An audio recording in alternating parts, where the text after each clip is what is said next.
It seems that the digital age is not without its dangers. We find ourselves in a world where social media has become an integral part of our lives. However, the consequences of addiction to scrolling and swiping can be alarming. Vivek Murthy is the Surgeon General of the United States. In a latest advisory, he has warned that social media can seriously harm the mental health of young people. So what is he saying? Let's first look at that. This is the US Surgeon General's advisory on social media and youth mental health. He is saying that there are ample indicators that social media may harm children's well-being. Children and adolescents included here, that there are ample indicators that it may harm their well-being. Now, what issues is he talking about?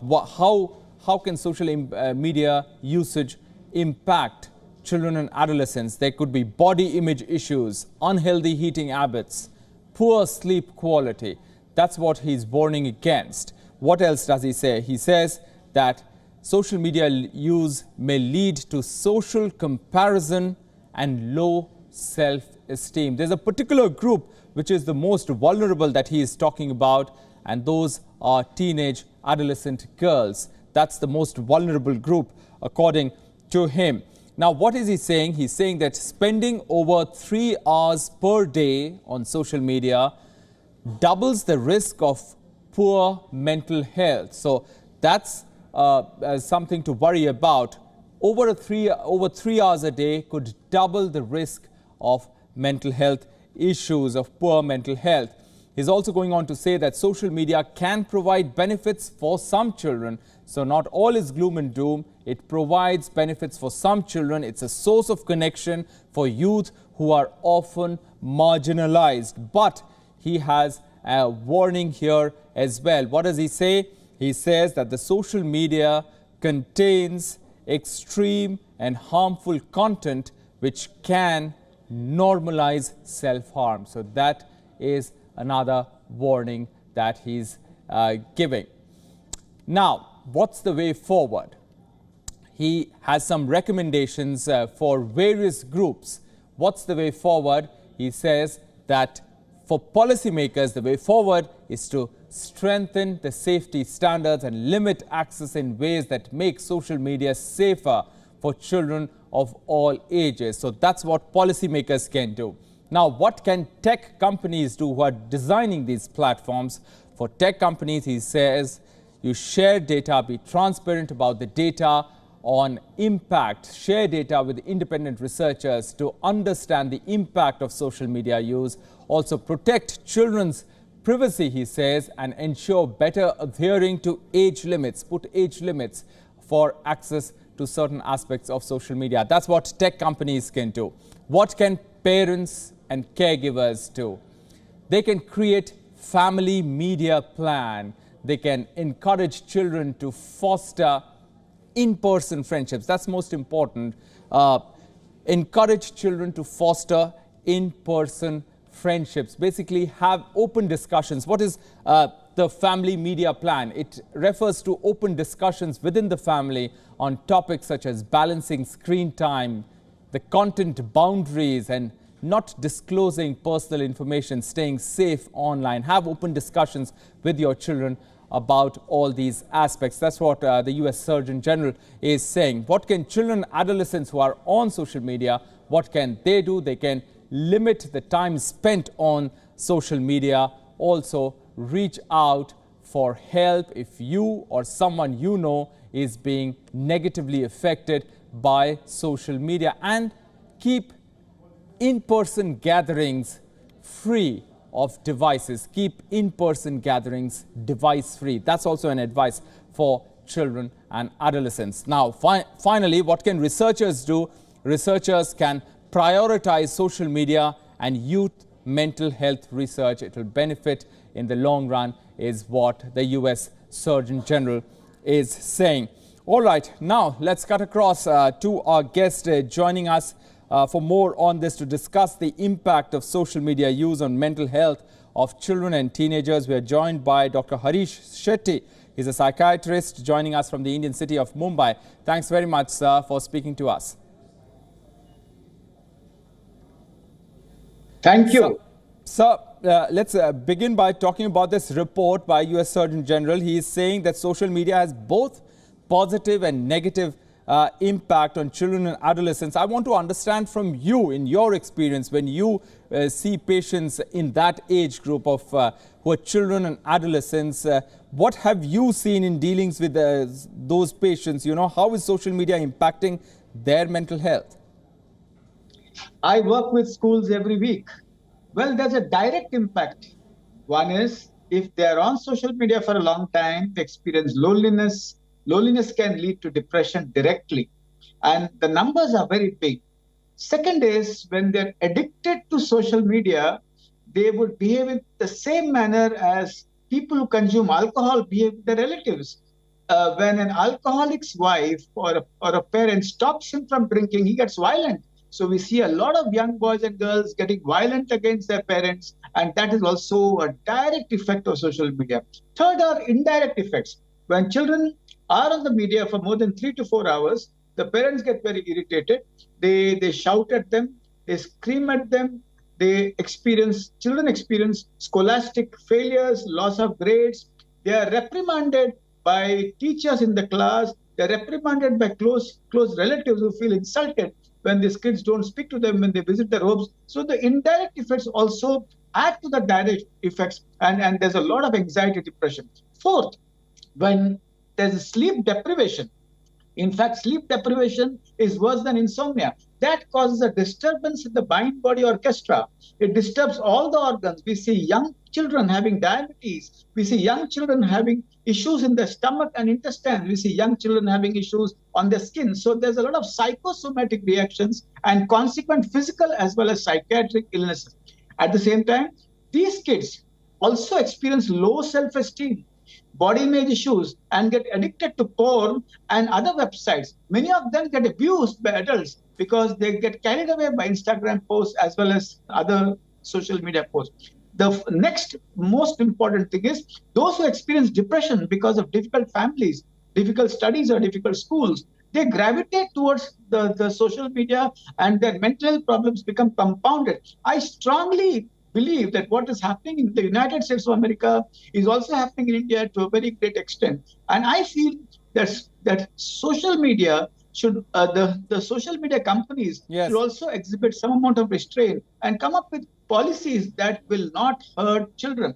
Lastly, also important to understand that adults are addicted to social media, and they also are role models, and children imitate them, they model around them, they inculcate the same habits, and so secondary impact of the social media is when they see their own close adults, their parents, and the significant others being on media. School teachers open their phones while teaching. College professors open their phones while teaching. And a lot of work is done on the phone and the laptop. So what is important is direct learning, textbook learning, and other methods should also be used. Now, I hear the Surgeon General saying that you need to have in-house meeting without phones. Yes. I think phones are very addictive. They are seductive. Conversations are not so easy, and they are not so attractive. So we are actually competing with a jingle on the TV, a seductive media which innovates every second. Yes. So I think no phone days, no social media days are important. We experimented with this years ago while we practiced no TV days. And most of the intervention should be led by students and not by adults. When students innovate and lead these interventions, they will be very impactful, they'll be very useful. It cannot be a top-down approach from adults to children. It has to be a bottom-up approach, which is very important, where children innovate, create a million interventions to help other children. And that should be the goal of the entire world. All right, bottom-up approach you're talking about. You made a lot of points, Dr. Shetty. Let's see how much we can touch upon in the limited time that we have. But, you talked about the direct impacts of children getting violent, the indirect impacts of, parents and teachers scolding them for spending excessive time on social media. What do you think is the solution, the way out of this? Because, if the parents restrict children from using social media, they depict this abnormal behavior.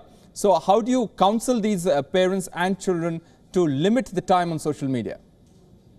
Yes. Well, in India, parenting should have few rules and many guidelines, and that should start very early in life. I tell my parents, don't gift a phone, give a phone. I tell my parents, the phone is not your family member while having meals.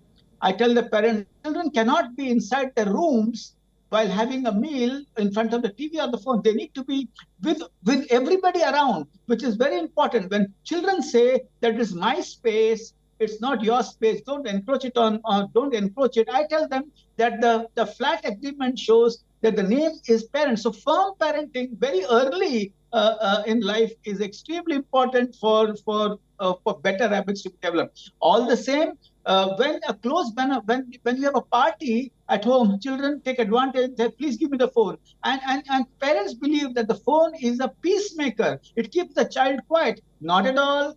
The children can throw a tantrum. If the child throws a tantrum for a phone or for a game or for some intervention or or need to see to watch the media, let them have the tantrum. Don't interrupt the tantrum, exhaust them. So they are negatively reinforced that this behavior will not get them. But these things have to start very early. My son, when he was very addicted on social media, his girlfriend could influence him much more than the parents. So parenting is not about father and mother. It's about the joint family, which means uncles, aunties, relatives, neighbors, etc., can also play a very positive influence on children with respect to restricting their time in social media. I don't think this 3 hours and 2 hours will work, because 2 hours will stretch to 4 hours. Sometimes we need to start with abstinence and slowly increase the time. Sometimes we have to strike deals with the kids. In fact, in my clinic, I have got 15, 16 phones which the kids come and hand over to me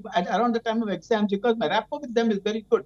Which means with some kids, what I do is you can play for three alternate days, 3 hours, and then stop for other alternate days. Let's strike a deal. Let's sit down and see if you can restrict the time for 2 hours in alternate days, or you can stop it on a Sunday or a Thursday. So different kids need different intervention, different horses for different courses, different courses for different horses. Everybody is not the same. But those who are addicted, they might have to be hospitalized, separated from the gadgets till the withdrawal symptoms are taken care of, till the brain comes back to normal, where they can be counseled and actually where they can be properly treated. Yes. Two questions. Let me try and combine them, Dr. Shetty. You talked about how parents and teachers using the phones in front of children influence them. There is a school of thought which says constantly remind the adults, put your phone down. Do you think that helps in children also replicating that aspect? And also I want to know, if people want a way out of this, if they are addicted, they know that they are addicted, but they can't escape this, what sort of remedies do they have? Well, if they're addicted, what is important is let us give them alternate forms of addiction, which are very healthy. In fact, I see a lot of kids who come back and say, I used to play tennis when I was small, I used to play carom when I was small, I used to play badminton, soccer all this has stopped. Reintroducing those habits little by little can really help them come back to their old self. At the same time, if the addiction is severe, medications, counseling, and hospitalizing them in a rehab center is very important. Third, about parents. Parents can discipline themselves, but the point is a lot of parents are also addicted to the phones, and that is a big problem. So we understand that unless adults take the responsibility of helping themselves use the phones and the social media platforms as little as possible, that would be a great advantage. Also, I recommend that we have a bedroom for all the phones, which means that even if the parents don't sleep together, let all the phones remain in the same drawer at night till morning. While getting up, don't pick up the phone, pick up the toothbrush. Very, very important, small things. And also I tell parents that it is important to understand that they do not need to really answer all WhatsApp messages which are political. Shun them and use all the medias at a particular time in the day. if they actually close down their social media early, they would be able to sleep well at night. So I talk to them about sleep deprivation, its impact on health, its impact on blood pressure, etc.